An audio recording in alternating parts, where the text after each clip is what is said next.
Morning. आज अपन lesson number 8 का last topic पढ़ रहे हैं। ठीक है, इससे पहले अपन बात करते हैं जो मैंने आपको कल क्वेश्चन पूछा था, वो था डोनेट साम्य अवस्था का नियम किस वैज्ञानिक ने दिया था। तो डोनेट साम्य अवस्था का नियम किसने दिया था? डोनेट नामक वैज्ञानिक ने दिया था। ठीक है, अब आज पढ़ेंगे यहाँ पर सक्रिय अवशोषण। कल पढ़ा था हमने निष्क्रिय, जिसमें एटीपी खर्च नहीं होती है, वही परिभाषा यहाँ पर बोलनी है, केवल वहां थोड़ा सा चेंज था। आपने निष्क्रिय पढ़ा था, सांद्रता प्रवणता के अनुसार खनिज तत्वों का स्थानांतरण होता है, तो उसे अपन क्या कह देते थे?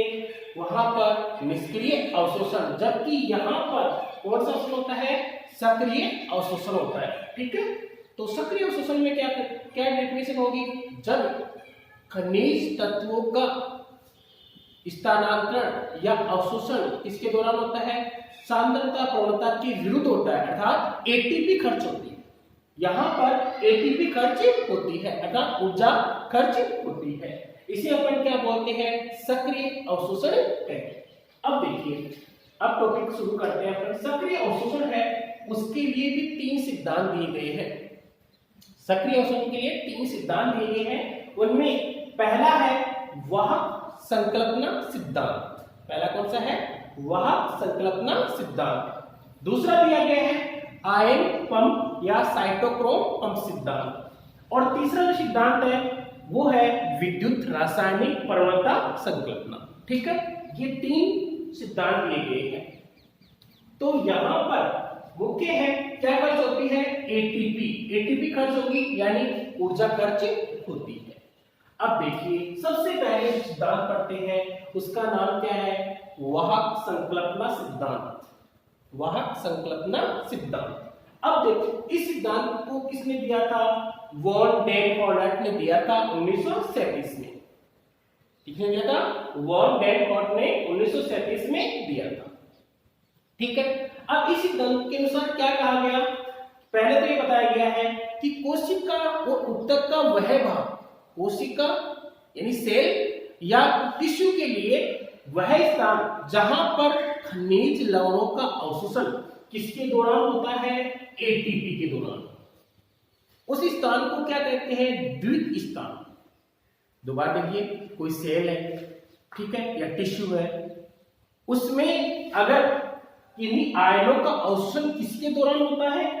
एटीपी के दौरान होता है। यानी ऊर्जा खर्च करके कोशिका या ऊतक में आयन अवशोषित किए जाते हैं, तो उस स्थान को क्या कहते हैं? द्वित स्थान कहते हैं।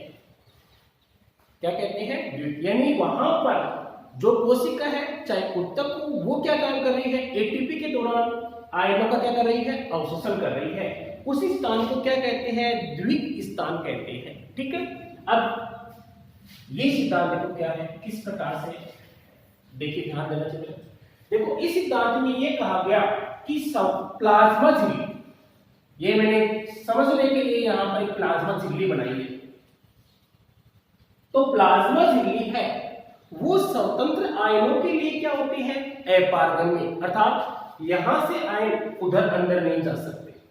ये मान लीजिए एक बार, ये क्या कह रहा है कि स्वतंत्र आयनों के लिए, ठीक है, स्वतंत्र आयनों के लिए प्लाज्मा झिल्ली क्या होती है? अपारगम्य, यानी आयन यहां से अंदर नहीं जा सकते।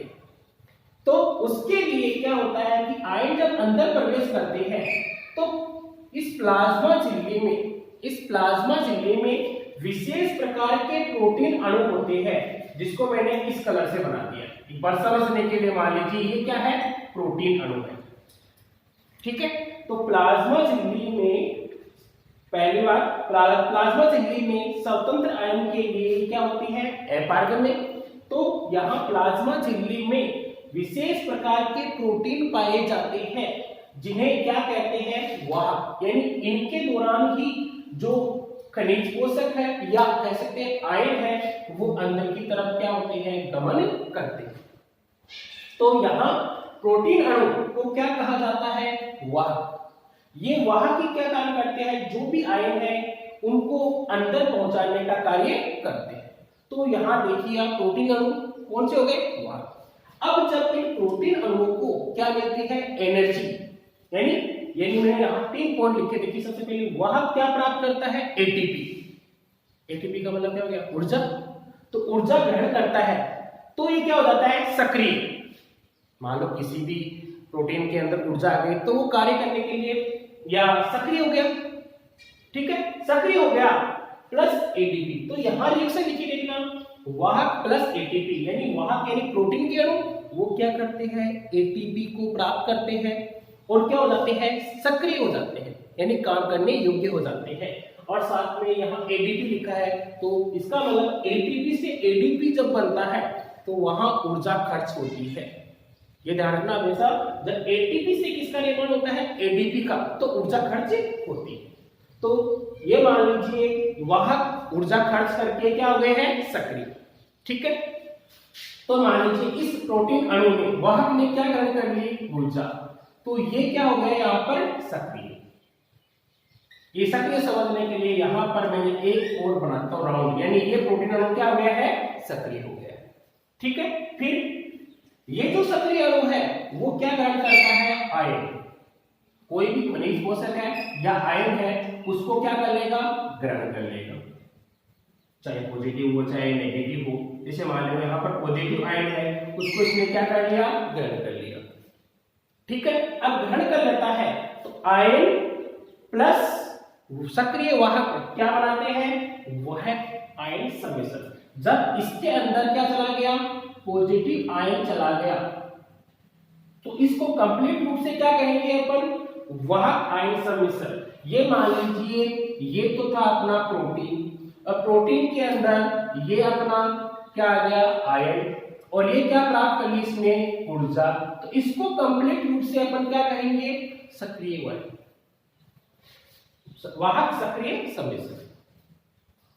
अब यहां पर ये जब सक्रिय हो जाता है तो इसने क्या किया? प्रोटीन ने क्या प्राप्त की? पहले ऊर्जा प्राप्त की। ऊर्जा प्राप्त करने के बाद में, ठीक है, इसने आयन को कलेक्ट किया और आयन को कलेक्ट करने के बाद में ये क्या बन गया? सक्रिय। अब आयन को जब इसने ले लिया तो ये आयन दूसरी तरफ इसको क्या कर दिया जाता है? छोड़ दिया जाता है। जैसे पॉजिटिव आयन इधर आ गया और वाहक वापस सामान्य हो गया, तो ये जो आयन था वो झिल्ली के अंदर की तरफ चला गया और वाहक क्या रह गया? वापस निष्क्रिय। तो वाहक सामान्य अवस्था में वापस हो गए। तो देखिए यहां पर वाहक ने क्या काम किया? इस पॉजिटिव आयन को किधर पहुंचा दिया? अंदर की तरफ, और इसके लिए क्या खर्च हुई? एटीपी। ये सिद्धांत कौन सा है? वाहक संकल्पना सिद्धांत। क्लियर आपको? रिपीट करता हूं दोबारा। पहले जहां कोशिका हो या उत्तक हो वहां पर जो आयनों का अवशोषण एटीपी के फलस्वरूप होता है, यानी यहाँ पर एटीपी का उपयोग करके ही आयन का अवशोषण किया गया और अंदर ट्रांसफर किए गए, तो इसे क्या बोलते हैं? द्विक स्थान कहते हैं। प्लाज्मा झिल्ली है वो स्वतंत्र आयनों के लिए क्या होती है? अपारगम्य होती है। प्रोटीन अणु क्या किसका काम करते हैं? वाहक का काम करते हैं। और वाहक क्या प्राप्त करते हैं? ऊर्जा प्राप्त करते हैं। ऊर्जा प्राप्त करने के बाद में उसके साथ में क्या मिल जाता है? आयन। आयन मिलते ही उसका नाम क्या होता है? वाहक आयन सम्मिश्रण। और सम्मिश्रण है वो अंदर की तरफ आयन को त्याग देता है और वाहक क्या हो जाता है? निष्क्रिय। ये दोबारा अपने वापस एटीपी प्राप्त करेगा। इसी प्रकार से क्रिया चलती रहती है। ये कौन सा नियम हो गया? वाहक संकल्पना सिद्धांत, ठीक है। ये जो क्रिया हुई वो किसके फलस्वरूप हुई? एटीपी प्राप्त करके। और इसमें किसकी भूमिका रही? वाहक या प्रोटीन अणु की। तो ये कौन सिद्धांत हो गया? वाहक संकल्पना सिद्धांत। अब पढ़ते हैं अपन दूसरा सिद्धांत। इसके बाद अपन देखते हैं दूसरा जो सक्रिय अवशोषण के लिए सिद्धांत है वो है आयन पंप या साइटोक्रोम पंप सिद्धांत, ठीक है। तो इसको किसने दिया था? लोंडेगार्ड व बस्ट्रॉम के द्वारा सन 1933 में यह सिद्धांत दिया गया था, ठीक है। आयन पंप सिद्धांत किसने दिया था? लोंडेगार्ड व बस्ट्रॉम ने। इसको क्या कहते हैं? साइटोक्रोम सिद्धांत भी कहते हैं, ठीक है। अब देखिए इस सिद्धांत के अनुसार यह कहा गया कि पादपों की श्वसन दर का सीधा संबंध किससे होता है? ऋणायनों के अवशोषण से होता है। पादपों के जो श्वसन दर है उसका संबंध है वो अवशोषित ऋणायनों से होता है, ठीक है। तो उसके दौरान ये कहा गया है, तो दोबारा देखिए एक बार, पादपों की जो दर है, श्वसन दर है, उसका जो संबंध है वो किसके दौरान होता है? पादपों के द्वारा अवशोषित ऋणायनों के द्वारा होता है। ठीक है, अब यहां कहा गया है कि इसमें जो ऋणायन है या धनायन है उनका अवशोषण अलग अलग प्रकार से होता है। यानी सिद्धांत में ये कहा गया कि जो भी ऋणायन है या धनायन है उनका अवशोषण अलग अलग प्रकार से होता है। तो जैसे मान लीजिए ये अवरोधक है और इसके अंदर कोई भी आयन जाने हैं, अंदर इसके अंदर कोई भी आयन प्रवेश करते हैं तो कैसे करते हैं? तो बीच में तो अवरोधक बना दिया मैंने। ठीक है, तो ये बाहर की सतह मान लेते हैं, ये कौन सी होगी? आंतरिक सतह। ठीक है, बीच में क्या हो गया? अवरोधक। तो जब बाह्य सतह से आंतरिक सतह की तरफ कौन से आयन जाते हैं? नेगेटिव, यानी ऋणायन अंदर की तरफ जाते हैं अवरोधक से, या अपना बोलेंगे अवरोधक झिल्ली मान लीजिए आप। तो अवरोधक झिल्ली है, उसके दौरान जब ऋणायन अंदर की तरफ जाते हैं तो किसके साथ जाएंगे? साइटोक्रोम के साथ स्थानांतरित होंगे। यानी जब बाह्य सतह से आंतरिक सतह की तरफ जब ऋणायनों का स्थानांतरण होता है तो किसके द्वारा होता है? साइटोक्रोम पंप के द्वारा होता है। यानी इस सिद्धांत ने क्या कहा कि जब अवरोधक है उससे बाहर की सतह से जब अंदर की सतह की तरफ ऋणायन जाते हैं या स्थानांतरित होते हैं तो कौन काम करता है? साइटोक्रोम पंप काम करता है। तो साइटोक्रोम पंप के दौरान ऋणायनों का क्या होता है? स्थानांतरण। जबकि अवरोधक झिल्ली से जब धनायन अंदर की तरफ जाते हैं तो वो किसके द्वारा प्रवाह होता है? निष्क्रिय प्रवाह के द्वारा।